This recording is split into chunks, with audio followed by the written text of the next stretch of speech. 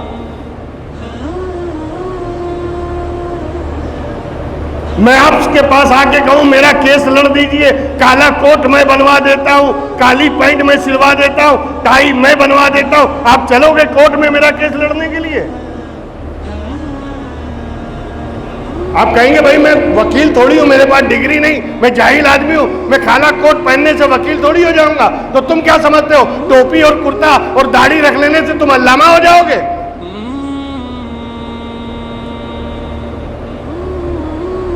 6 گز کا پھیٹا لپیٹ لیا تو اپنے آپ کو مفتی سمجھنے لگے؟ جاہل کہیں کے فتویٰ دے رہے ہو، دین اور شریعت کا النگھن کر رہے ہیں آپ۔ قانون شریعت کچھ نہیں ہے آپ کی نگاہ میں، قرآن حدیث کو سب کو بالائے طاق رکھ دیا آپ نے، اللہ اور رسول کا مذاق بنا رہے ہیں۔ حد میں رہو، حد میں، ورنہ یہ تو ایک کورونا ہے، ہزاروں کورونا تمہارے گھروں میں گھس جائے گا، ہزاروں بلائیں مصیبتیں چاروں طرف سے تمہیں گھیر کر مارا جائے گا۔ اللہ کے عذاب سے ڈرو، اللہ کی پکڑ بڑی سخت ہے، اس کے دین کا مذاق مت بناؤ، ماننا ہو مانو، نہیں ماننا ہو مت مانو، مگر مذاق مت بناؤ۔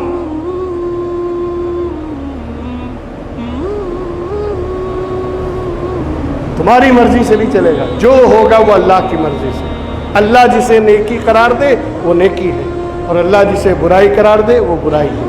بات سمجھ میں آ رہی ہے؟ اس لیے دین کے معاملے میں تھوڑا کف لسان کریں اور قلم کم چلائیں، انگلی کم چلایا کریں۔ جہاں دین کی بات آ جائے اپنی اوقات میں آ جاؤ، حیثیت نہیں ہے تمہاری کسی مسئلے پہ بات کرنے کی۔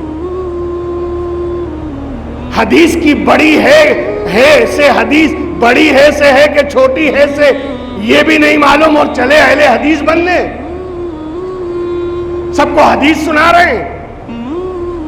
حدیث کے راوی کون ہے، روایت کی کتنی قسمیں ہیں، حدیث کی کتنی قسمیں ہیں، ناقدین حدیث کسے کہتے ہیں، شارحین حدیث کسے کہتے ہیں، رجال کسے کہتے ہیں، خبر واحد کیا ہے، اور صحیح حدیث کسے کہتے ہیں، حسن کسے کہتے ہیں، احسن حدیث کسے، کچھ معلوم نہیں، حدیث ہے۔ کچھ تو یار اپنی اوقات میں رہو، جب تم عوام ہو تو عوام رہو، کائے کو عالم بننے کے چکر میں، ورنہ یہ اللہ کے دین کے ساتھ ظلم ہو رہا ہے، یہ اللہ کے دین کے ساتھ زیادتی ہو رہی ہے کہ ہر کس و ناکس اس میں بحث کر رہا ہے۔ ایک چھوٹی سی عدالت میں کھڑے ہو کر تم کالا کوٹ پہن کر ایک جاہل کسی یعنی ادنا سے ادنا آدمی کا کیس نہیں لڑ سکتے، کیونکہ تم وکیل نہیں ہو۔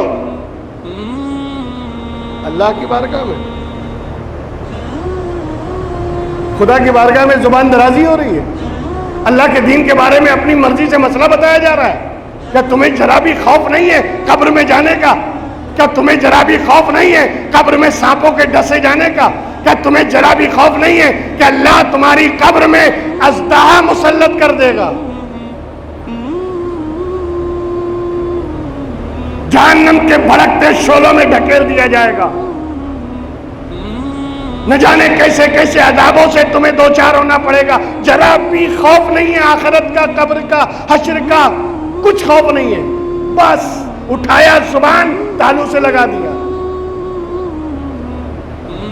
اپنے آپ پہ کنٹرول کرو، اللہ تمہیں ہدایت دے، ہمیں ہدایت دے، ہم سب کو نیک عمل پر چلنے کی توفیق عطا فرمائے۔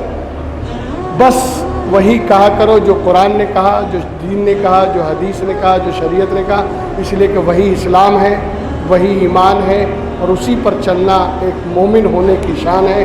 اللہ کیا کہہ رہا ہے، رسول کیا کہہ رہے ہیں، اسی کے مطابق چلا کریں۔